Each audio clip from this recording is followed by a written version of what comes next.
Welcome to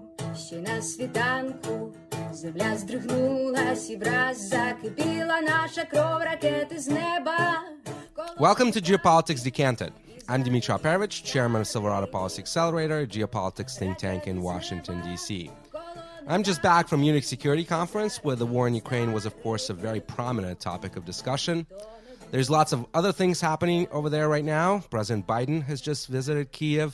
The Russians look like they have launched their long-awaited offensive. There's a vicious fight between the Russian defense minister and Prigozhin and his Wagner group.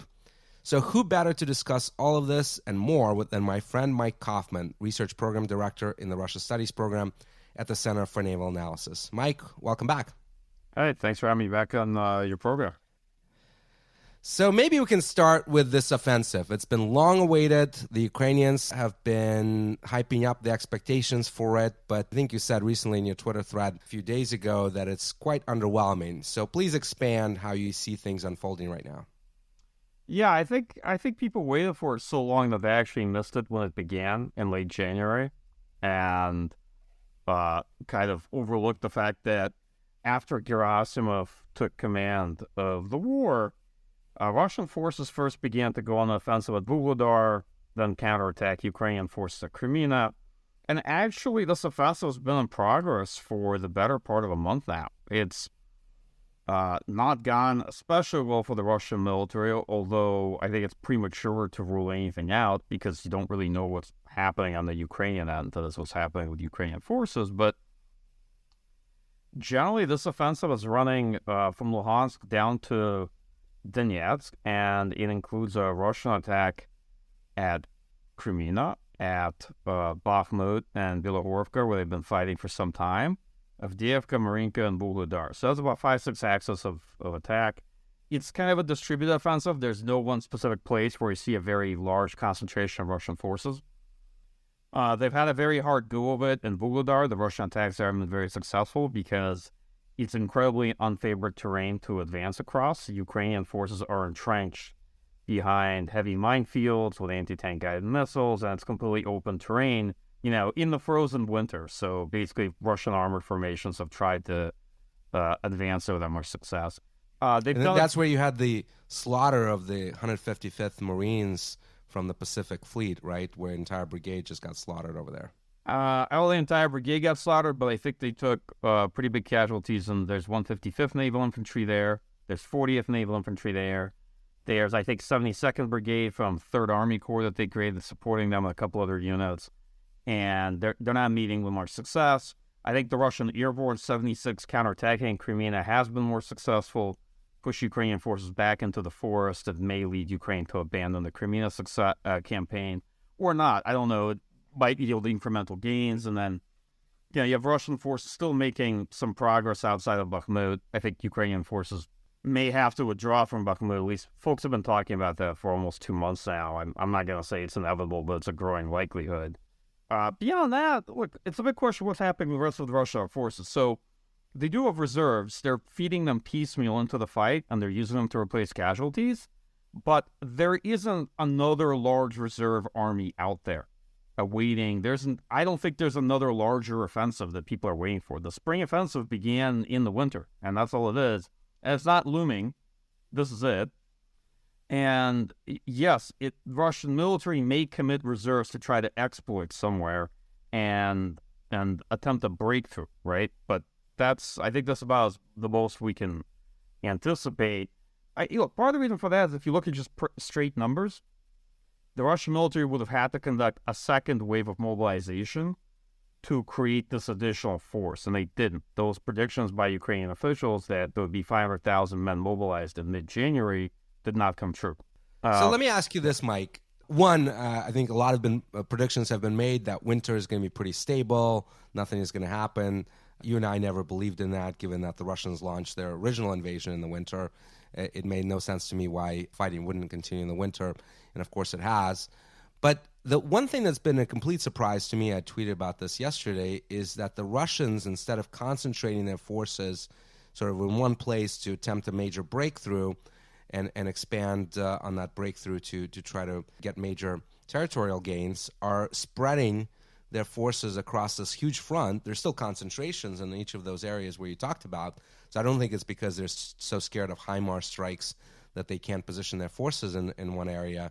But this just makes so little sense to me because you don't have enough forces for this deep battle strategy of, doing what the Soviets did during World War II. Is this another idiotic decision by Gerasimov? So, in part, yes, Gerasimov isn't very good, and I think this is probably his last chance to save his credibility, which is very little. I think in general, from a strategy standpoint, it reflects probably Putin's impatience, because I think Surovikin's position was that it's best to let the Russian military reconstitute, rebuild, receive a Ukrainian offensive in the spring, and then launch their own offensive later on afterwards, right? And instead, Gerasimov, I think, has promised that they can take the Donbas, which is what this offensive is focused on.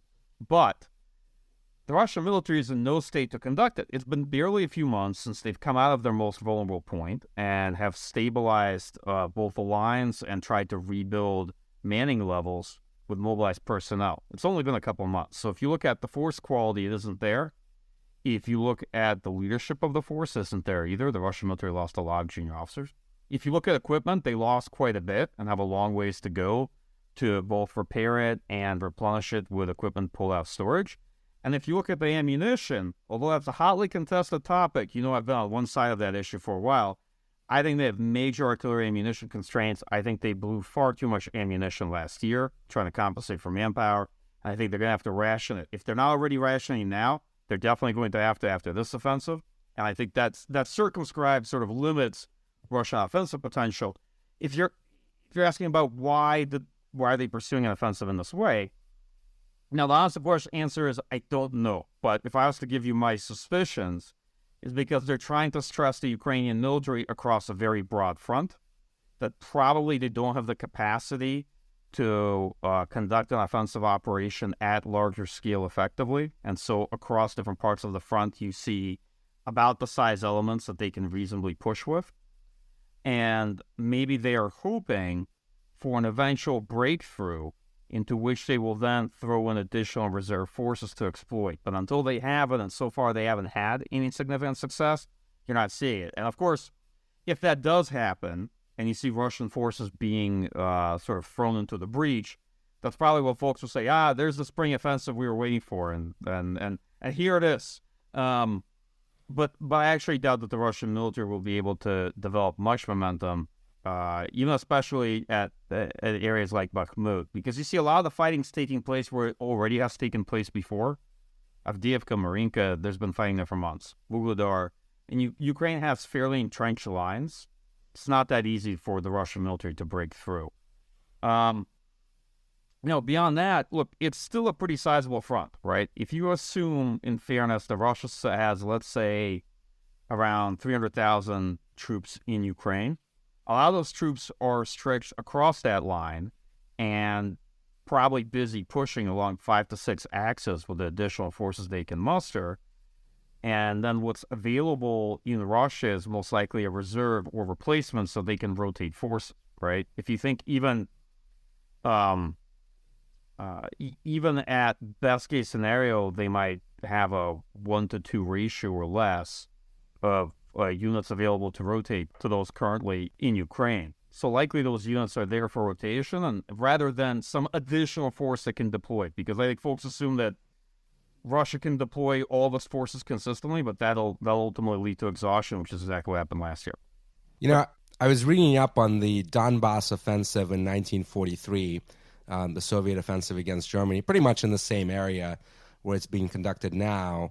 And that lasted a month or so, and the Soviets had 1 million men, took about 250,000 casualties during that offensive. I mean, this is a huge territory we're talking about, right? Obviously, the Germans had way more forces there than the Ukrainians do now as well.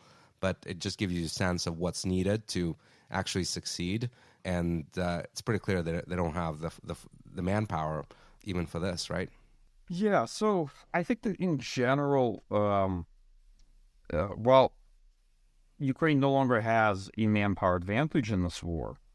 The Russian military, if you look at their forces deployed relative to the Ukrainian forces, are still going to struggle to come up with a significant manpower advantage in any specific part of the front. And I suspect that because of constraints when it comes to artillery ammo, they no longer can establish the same fire's advantage either. A lot of folks anecdotally attribute these effects to HIMARS, but I actually don't think that's true. I don't think the aggregate data looking over the last year supports a lot of what's been written about the impact of HIMARS. I'm sorry to disappoint folks with kind of this revisionist history, but the last year you have a lot of input-output problems. I'll give you another one. Bad Russian logistics when juxtaposed with the fact that they're firing an average 20,000 artillery shells per day, okay? And peaking probably spring, summer towards 30, 40,000. So it's very hard to reconcile some of the stories and some of the things we know about the fighting in 2022 because not all of it aligns very well. But to get back to the topic of conversation, I hold the belief that actually what the Russian military is doing right now is a big favor to the Ukrainian armed forces because Ukraine faced a daunting task in trying to break to the south to Melitopol, right? And if you saw how the fighting went at Kherson, it was quite difficult and attritional in nature. And by conducting this offensive early in the sort of distributed manner and feeding forces into these different acts of attack, what Gerasimov is doing is he's in fact exhausting Russian forces and he's using up ammunition that they're going to need to defend. And in the end, Ukraine's much better off receiving this offensive first and then launching their own later in the spring, rather than them going first. And I'm not saying that, I want to be clear, I don't want folks to have optimism bias and assume that because the Russian military is sort of repeating some of the mistakes in the second Battle of Donbas that they did in the first Battle of Donbas, not including the 1940s Battle of Donbas. By the way, if you're interested, there was a battle for Bakhmut 300 years ago. There's a 1700 battle for Bakhmut between Russian forces and Ukrainian Cossacks and Swedish help that I think was promised but never arrived and never showed up in time. And so, just like they say, Battlestar Galactica, all this happened before it'll happen again. But this is, I don't know which battle for Bakhmut this is, but it's definitely not the first.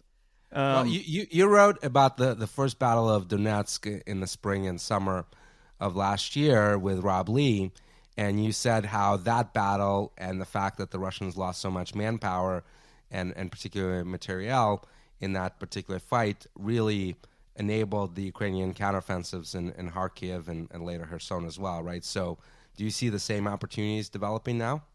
Not the same opportunities, but I see a similar pattern. I think that this time the Russian military is not in a position where it's going to leave a large part of the front relatively undefended with undermanned formations like they did at Kharkiv. But I do see a similar pattern where they're going to weaken themselves and potentially create areas of vulnerability that Ukraine can exploit. And whereas back in spring and summer of last year, I think that they misspent the manpower they had in pursuit of these very limited gains in the Donbas. If you looked ultimately on the map what they got. This time around, I think they're spending ammunition and equipment that they probably need to preserve, right? And that's going to set them up for a real deficit when you look at the spring and summer, right? There's just hypothesis, right? The truth of it will be very clear, I think, in the next month or two. But this is my own thesis looking at the current situation. By the way, if you do the math here, you said the Russians are expending 20,000 shells a day. Some of the estimates have been as high as 40, 50,000, right? I think war last year declined substantially going into the winter, but that's because the intensity of fighting in the front line shrank considerably. But yes, they were on average somewhere around 20,000, maybe a bit less. I mean, we're probably then over the course of the last year have expended on the Russian side, over 5 million shells, not to mention the ones that have been blown up with HIMARS strikes and captured by Ukrainians, right? The massive amount over the course of a year. Yeah, so I suspect quite well over 5 million artillery shells. I think the Russian military was spending well over 500,000 artillery shells per month. And that rate's obviously unsustainable for any military. Nobody produces this amount of artillery shells per month, right? Many are lucky if they produce, 20,000, 30,000 artillery shells per month. So obviously we don't have a clear sense of what the Russian stockpiles reserves are, but there's an impression that they're running relatively low.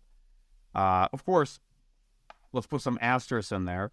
They are in the hunt to get artillery ammunition from North Korea, and it's not clear where that stands, but I think that story is very, very real. I've heard that to the extent that they've gotten anything from North Korea, it's not substantial numbers that's going to make a difference for them. Right. That's okay. That's also my current impression. They have mobilized production over the course of summer and fall, but I believe it is nowhere remotely commensurate to their expenditure rate. The only big wild card in all of this, to be perfectly honest, and I can't account for this, is China. Like, if China wakes up tomorrow and decides that they want to transfer artillery ammunition to Russia, I can't predict that, and it will be a very significant factor. But it's the only kind of big, kind of unknown upper right-hand corner question mark of what China chooses to do over the course of this year. Yeah, because Iran is not going to save them with their stockpiles. And I'll tell you, at Munich Security Conference, there's a lot of discussion on China and how there's growing concern on the U.S. side that China has basically picked a side and is moving to not just supply Russia with dual-use capabilities, which they've been doing. We had Silverado published a report on this a few weeks ago. Good report, by the way. Thank you. Chips and other things that China is importing to Russia. But now they're moving into lethal aid. There's not been a lot of specificity about what that means and the quantities that we're talking about. But as you mentioned, if it's artillery shells, that's going to be very concerning. Let me ask you this, Mike. Assuming that the Russians don't make significant progress, maybe they take Bakhmut, maybe they take a few other places around their huge front here, but no major breakthroughs, and then the Ukrainian launches their counteroffensive. I assume you agree that the most likely scenario is a counteroffensive down south towards Tokmak and Melitopol. There's a lot of minefields there, and there's a lot of Russian artillery and reinforcements that Surovikin has built when he took over. So what are the prospects for that offensive on the Ukrainian side? Sure. Well, the first answer I'll give is going to be disappointing. It depends. The first thing it depends on is actually what happens in this current Russian offensive, because we don't know to what extent it will deplete the Ukrainian military, right?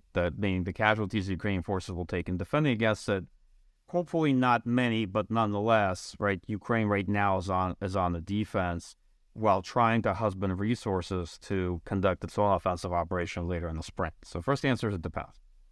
Second, Ukraine also suffers to an extent from shell hunger. There have been quite a few inklings that Ukraine needs more artillery ammunition, and that's kind of more of a near midterm problem, medium-term problem for us to supply as well. I don't think it's necessarily as severe as some of the Russian issues, but nonetheless, that's a big factor, right? To what extent we are able to supply them with artillery ammunition they need. They are, in many respects, like Russian artillery army.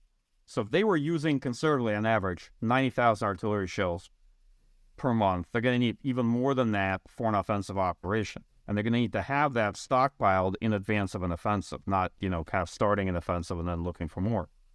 So that's another factor. One, what happens to the force as a result of this offensive? Yes, the Russian military may not gain much territory, but it could injure Ukrainian forces and inflict significant levels of attrition in grinding fighting that will end up being more favorable to Ukraine. But keep in mind, Russia can conduct another wave of mobilization, and then another wave of mobilization potentially after that, right? I mean, but so can Ukraine, right? I mean, the Ukrainians have mobilized 700,000. So even if you assume that they've had 100,000 plus casualties, including wounded, you still have a huge force there, and they could do more. I mean, it's still a country. We've got 30 plus million still in country, right? So Ukraine actually is still mobilizing. I think they mobilized something like 20,000 plus people back in January and trying to build out additional units. Yeah, that's true. Ukraine can also mobilize, but here I think comes in the sort of nuance here, is that yes, both sides can mobilize, but the quality is potentially going to steadily keep going down as you're replacing experienced personnel, mobilized personnel. And so that mobilized force may be effective in defense, but not nearly as capable or effective in offense, right? And so what happens over time is not that Russian military keeps mobilizing and the Russian armed forces are able to take the Donbas, but actually more that they keep mobilizing, Ukraine also keeps mobilizing, but over time, neither force is significantly capable of good offensive operations. That's the outcome we're concerned with, if that makes sense. And that's a sort of stalemate, frozen conflict type of scenario, right? Well, yeah, it's basically then you end up with a stalemate, and a stalemate anywhere proximate to these lines. Yeah, sure, you can argue it's a defeat for Russia, but it's not a victory for Ukraine. As I often regularly say, these are distinct but interrelated objectives, right? Achieving a defeat for Russia is not the same thing as achieving victory for Ukraine. So the last part of your question was, what are the prospects? I think it depends on how long the Ukrainian military waits, how much Western equipment they choose to absorb. I suspect they're going to try to go or pursue this offensive as soon as they can. The Russian military certainly has dug in several echelons as lines of defenses. They've entrenched, and they also have trenches along different sides to canalize advances.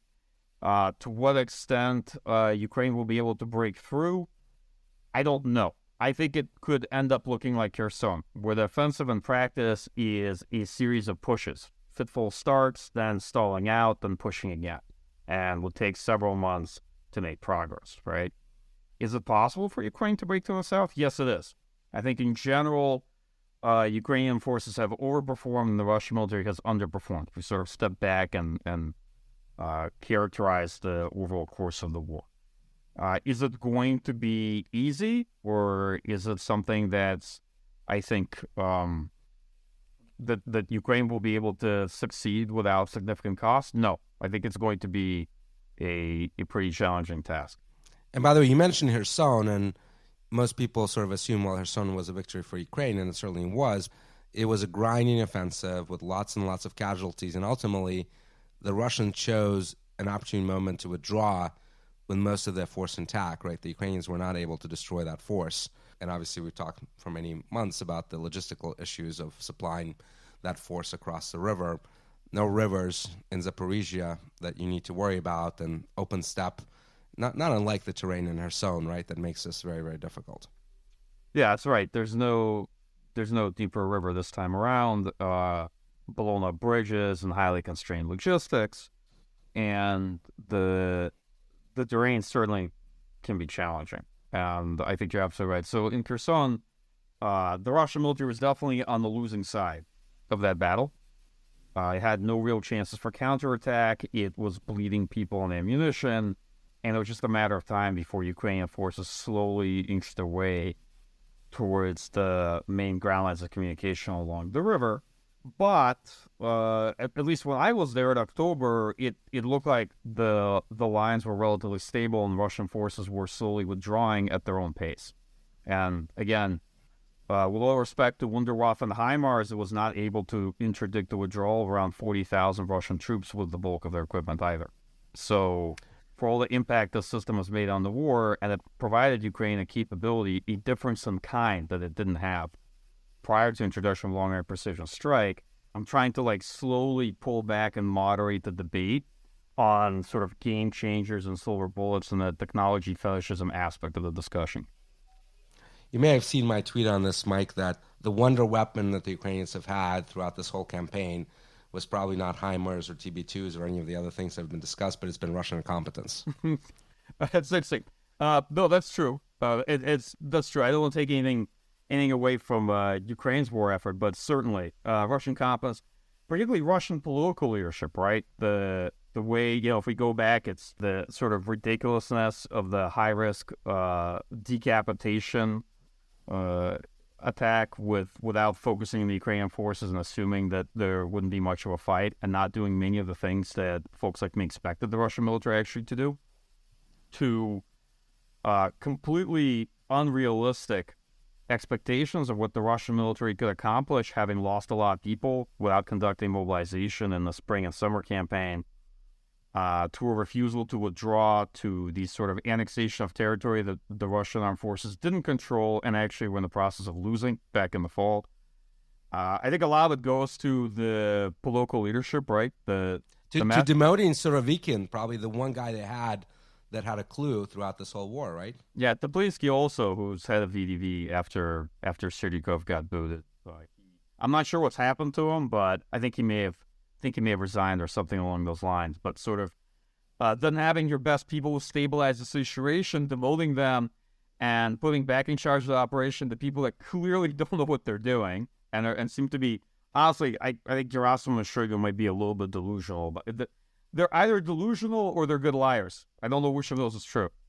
And by the way, this is so remarkable to me because literally for the last decade, there's been so many people in the West who have been completely scared of this guy Gerasimov because of one speech he had given back in the early 2010s, talking really about what he thought the West was doing with these hybrid war concepts in the Arab Spring and everything else. And then people projected that as him defining this new hybrid war doctrine that is going to allow Russia to destabilize Western societies. And now this is a guy that once again, is in charge of this war effort and then once again is screwing it up, right? Oh, yeah. Listen, if we're going to go down memory lane, the amount of years we lost debunking the Gerasimov doctrine, Russian hybrid warfare, the sort of Russians are 10-foot-tall narratives that are being written after 2014, all this hypersonic A2AD stuff. Though, in fairness, I think almost most of us believe that Russia would win the conventional phase of the war, but would struggle in trying to occupy Ukraine. And everybody had their own personal sense of how long the conventional phase might last, weeks or months, what have you. Yeah. And in fairness, they've no one predicted that they would be this incompetent, right?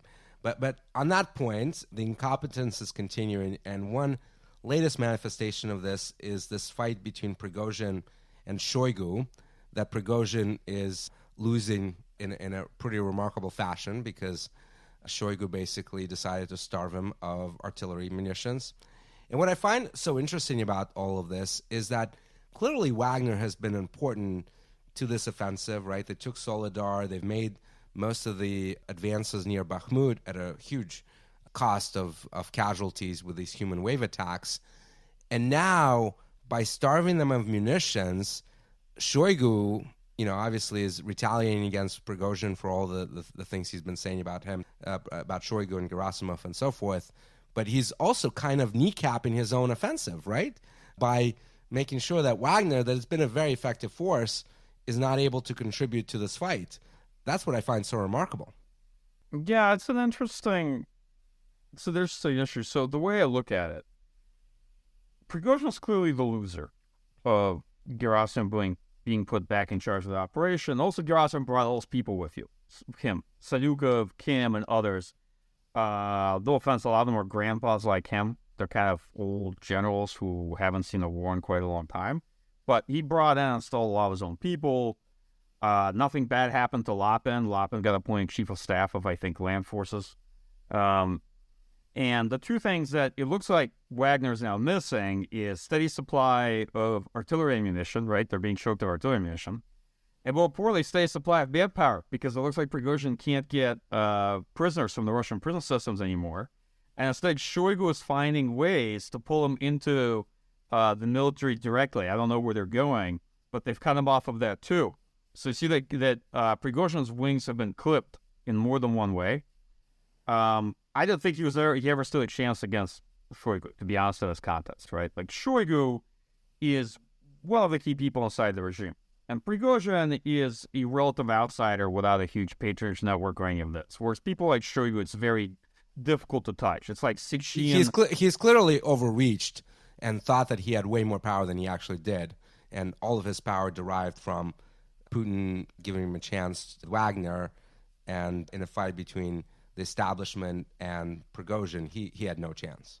Sure. And, okay, if we look at performance, by the way, the better part of Wagner, before they started using prisoners, did have things to show for themselves. And in Popasna and May, for example, and a couple other places. But if you look at Bakhmut, they took immense casualties, thousands and thousands of these prisoners killed. Yes, they made some gains, for sure, but you see that important parts of the push were done by better trained soldiers following up Wagner attacks, and later on by Russian airborne supporting them. And if you look at the kind of exchange ratio of lives that they traded for territory they gained, I'm not sure it's all that impressive, just to be But honest. hold on a second, Mike, because that's one way to look at it. Another way to look at it is by sacrificing those lives, they pinpointed Ukrainian positions, so those better forces could now go and take over those trenches and other fortifications. Absolutely true. So if we look at the tactical level, yes. But if you pull back to the conversation we're having, which is how does Putin judge all this? And I obviously don't know. I don't live in the man's head, and I try not to, right? But if he's looking at this, going back from, let's say, November, when the battle for Bakhmut intensifies, to, let me look, it's February 20th, right? And he asks us the question, Prigozhin, where's my Bakhmut? Did you seize it? And the answer is no, right? So they've been at this for almost 4 months, thousands of lives lost, and he can't even deliver Bakhmut to him. It's no surprise that Gerasimov and Shoigu eventually showed up and like, look, you gave Prigozhin the opportunity to show what he can do, and he can't take Bakhmut any faster than the Russian military could back in the summer, and he's lost, 5 times the personnel doing it. Yes, they're prisoners that you don't care about, but at the end of the day, I suspect that Putin's an outcomes-driven person rather than a process-driven person, right? So if you look at where they are right now, still hasn't taken Bakhmut. I personally thought that what Prigozhin wanted is to create, and I've mentioned this before on another podcast, my own podcast, is his own kind of state entity that he could use as a rent-seeking enterprise and have his own sort of separate force. Like, I'll call it like Rosvatnik Prom or something like that, where, everybody who's anybody in Russia and the regime has some semi-state or largely state-owned or state-controlled entity that they get to sit on top of. And they get to make money off of it, and they get to distribute positions to a patronage network. And I kind of thought that's what he wanted to create. Not that he wanted to remove Shoigu, but he was using this as an opportunity to show that he could have his own entity, his own force. And that's the way he was positioning Wagner, I thought, he's trying to position Wagner as a more innovative, more effective, and more nimble version of the military compared to the sort of ossified military force that couldn't deliver much in the summer. I don't know where that stands now, but to me, he looks very much like the loser. And as always, it's hard to assess where he really stood as a contender because it's my own observation. For whatever reason, Western media in our country loves to focus on Prigozhin, right? So he's such a character, right? Colorful character, former convict, sure, and runs a paramilitary group. So he's an easy character to focus on. No, sure, but I honestly think that his role and his potential has been exaggerated all along, and we're now seeing the Russian system reflect where Prigozhin really stands, and he's going to continue. By the way, I actually don't think that he's ever been that close to Putin. Maybe they met a dozen times, but he's certainly not part of his entourage. And mostly it's been the MOD that has given him the funding and the resources to launch Wagner for operations in Africa and elsewhere, right? Yeah, well, look, Wagner has always been an extension of the military and Russian military intelligence. The notion that this is some completely separate entity that somehow has its own logistics and its own heavy equipment and ammunition, all this just isn't true, right? And by the way, they were even using the GRU bases to train in. Yes.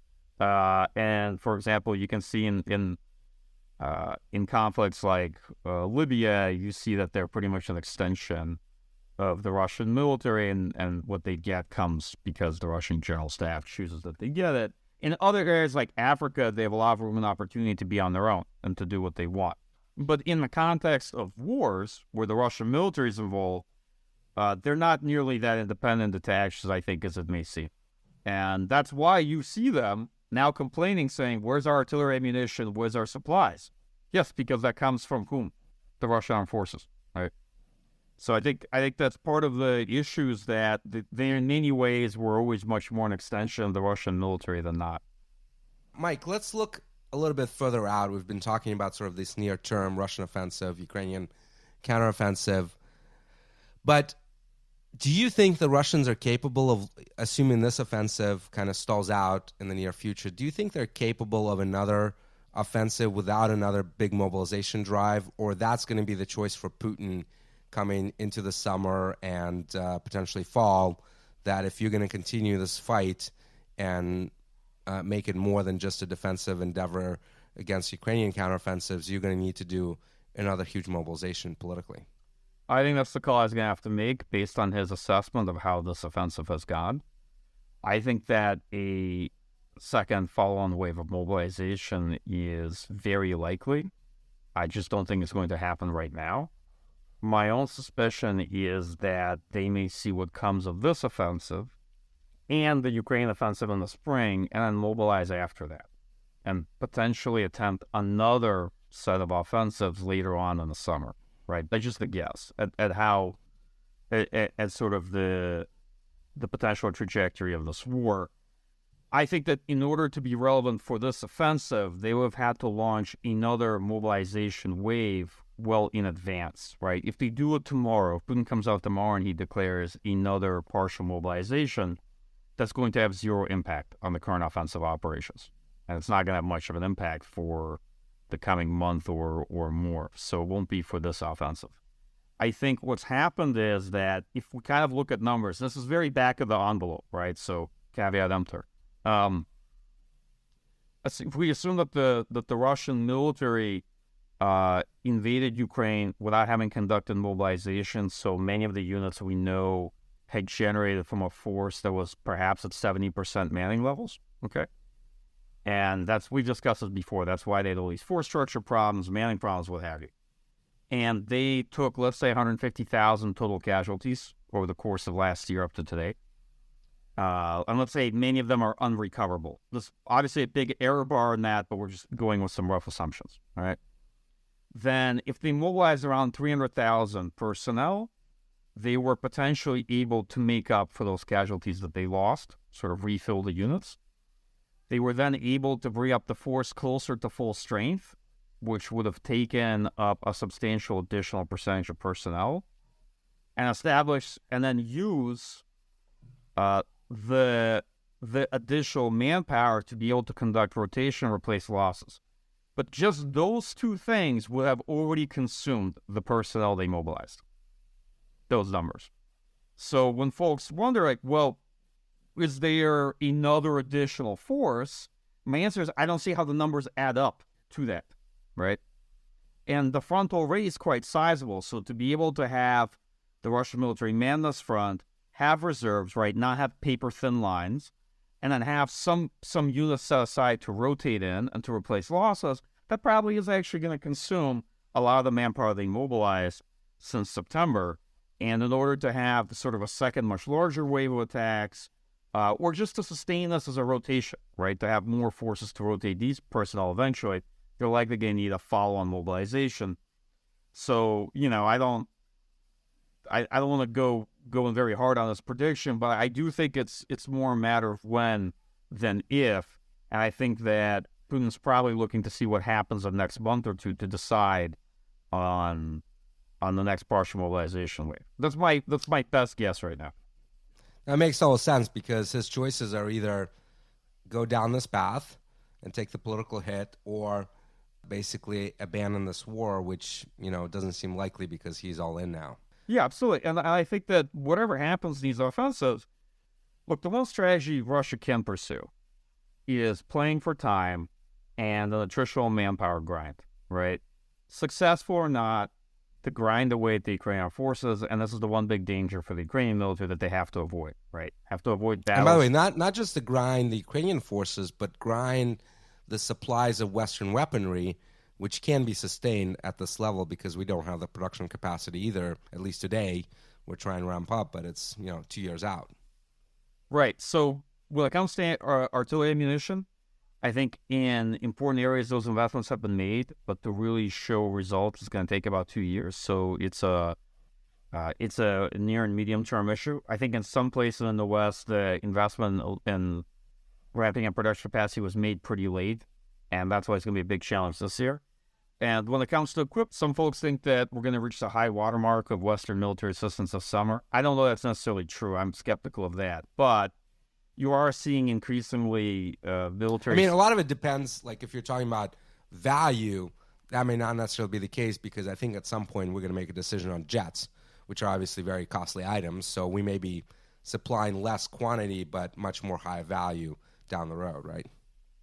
Sure, but to be honest, I think jets will make the least impact in this war. So it's about a question of relevance, right? What are we supplying that's actually going to be relevant to the fight, as opposed to the next ticket item that, it becomes sort of a politically symbolic issue, and then the conversation centers around it because it's the next potential breakthrough in capability that can be provided to Ukraine. But then this can also become its own self-licking ice cream cone, as it did with Germany in the Leopards debate, where the main breakthrough is that the political roadblock was overcome, right? Not the question isn't, well, how much of a difference F-16s will make, and at what point will they be introduced in sufficient quantity to make it, and is that even a top priority system, or is that fundamentally the system that's being asked for because it's the next thing in line that Ukraine needs, having broken through on the armored fighting vehicles and the other forms of military systems. Well, and there's also political value for Ukraine in getting those systems, because the more Western weaponry you have in your armament, the easier it is to make the case that, well, just let us into NATO. We're already basically a NATO force, right? Obviously, there's still a discussion on security guarantees and Article 5 issues, but in terms of interoperability, you're going to have basically the same force as you have in many other countries. Sure, and every time they get something that was previously denied to them, they can then make the argument for ATACMS or something else that they want and keep pushing with optimism. So there's considerable political value. First, by the way, between us, I always miss that because I'm a bit of a knuckle dragger, so I often have blinders on when it comes to political symbolism and political value. So you shouldn't overinterpret my reductionism on, is this the priority now? Is it going to make a big difference on the military side of the equation? I get that the politics is just as important, if not much more important, than what happens on this. It's just that, I'm a hammer, and so I'm looking at nails a lot of the time. All right. Well, we're coming into an end here. Mike, anything else you want to share with the listeners? I guess what I would share is that since we're about 1 year into this war, I guess we'll thank the listeners for sticking with this podcast and other podcasts and discussions. It's been a trying run to keep up with this conflict, and so what I'd say is that, look, I think it's already a long war, right? It's just a debate of how long of a war this is going to be, and I think that the way to look at it is with clear-eyed, sort of sober approach, not suffering from either optimism or pessimism bias, recognizing that wars go in phases, so not to get into the status quo and assume that whatever period you're in, that's how the war is going to unfold, leaving a lot of room for chance or for the things that you're uncertain about to be decisive, right? We don't know the state of Ukrainian forces. We don't know how much the Russian military will weaken itself in the next month or two. We don't really know how much ammunition either side has. We have educated guesses and hypotheses about it. And not be over-deterministic in assessments, right? Hey, big lesson for me. Also, looking a year back. I would say I was probably more on the outside margin of predictions on how the war would go and thinking that the Russian military would have a harder fight. But nonetheless, like many other folks, analysts looking at it, got the initial period of war wrong and got parts of the Russian concept operations wrong and got the ability of the Ukrainian military, most importantly, Ukrainian volunteers and civil society to resist wrong, right? And those are all lessons I say. I always learn a lot more from being wrong, usually, than I do from getting something right. So, and I think part of by the way, I'm in the same boat here, but part of the challenge that none of us foresaw is how deeply the West would be involved in this fight as well, both not just in terms of weapons supplies. That was really hard to imagine right before February 24th, where there was debates of whether to even send javelins, and now we're sending Patriots and tanks and everything else. But also on the intelligence front, there was an interesting story a few weeks ago in the Washington Post, or a week ago, that basically Ukrainians don't initiate a single HIMARS strike without U.S. intel confirmation. Just remarkable level of involvement that no one expected the West to be at before this conflict began. Absolutely. Dara and I have talked about that several times. So if we knew the U.S. policy on intelligence sharing was going to turn 180 degrees, a week or two into this war, we might have thought differently. In fact, I'll be frank, in all my conversation around to the war, the question was never asked, how do you think the Ukrainian military might perform if the U.S. completely changed its intelligence sharing policy, its material assistance policy, chose to provide Ukraine with X, Y, Z, and chose to contribute in ways that would substantially shape battlefield outcomes, right? And then, the view might have been that, yes, if Ukraine had managed to defend itself in those early weeks, initial period of war, its chances were much better. But I would say, earlier in our discussion, you raised the question of game changer, and you said Russian incompetence. Yes, but U.S. intelligence, not to take away from Ukrainian effort, but let's be frank, of everything that's been provided to Ukraine, I think consistent intelligence support is probably the biggest factor overall. And it has shaped a lot of what's happened in this war. I think in talking to Ukrainian colleagues and Ukrainian military and having spent a little bit of time over there, they are under no illusion about the potential courses war would have taken after April. They likely would have had the arc of the winter war. Ukraine did very well at the beginning, but they were still facing pretty poor odds afterwards without this tremendous level of assistance from the United States and from other Western countries. I think intelligence has played the more critical role in a lot of this. You just referenced the Winter War. There's an excellent article in War on Rocks by our friend Franz Stefan-Gotti on the Winter War. Everyone assumes this was a war, of course, between Soviet Union and Finland in 1939, and everyone assumes that Finnish won, but the reality is that they actually were able to resist very successfully in the initial phase of the war, and then the Soviets changed leadership, changed tactics, and were able to capture quite a bit of territory, and Finland had to sue for peace. Sure, and then Finland joined Germany in pursuing a continuation war, and lost that war too. And the Soviet Union, as part of the settlement, forced Finland to pay reparations. So Finland had a very valiant fight, and there's an interesting historical debate as to, by fighting so effectively, was Finland able to convince Stalin and the Soviet Union to just pursue much more limited aims in the war rather than total occupation and control of Finland, or if Stalin never had those intentions, or if he was dissuaded by the likelihood of a Franco-British intervention on the side of Finland, which of those is true. But I'm very familiar with the article you're referencing by Franz Stefan-Gotti. He's a good colleague, a friend of mine. But what I will definitely say is that, look, my impression of this conflict, going back to last spring and summer, is that, if it wasn't for Western support and Western assistance, that yes, the war could have very well ended up following the trajectory of the 1939-1940 Winter War. I think all analogies are imperfect, right? But some are useful, and I think that's not a bad one to reach for in history. All right, we'll end it there. Mike, so good to have been talking to you over last year, and before that, of course, personally, but at least on this podcast. And thank you so much for your contributions. They're invaluable, both on this podcast, your own podcast, and all the other outlets where you're at. So thanks so much. Hey, thanks for having me back on the podcast. And as always, enjoy talking to you and enjoy your commentary. Найкращі хлопці, самі герої воюють у наших ЗСУ і джевеліни, і байрактари за Україну б'ють русню. І джевеліни, і байрактари за Україну б'ють русню. А наші люди, а українці проти русні об'єднали.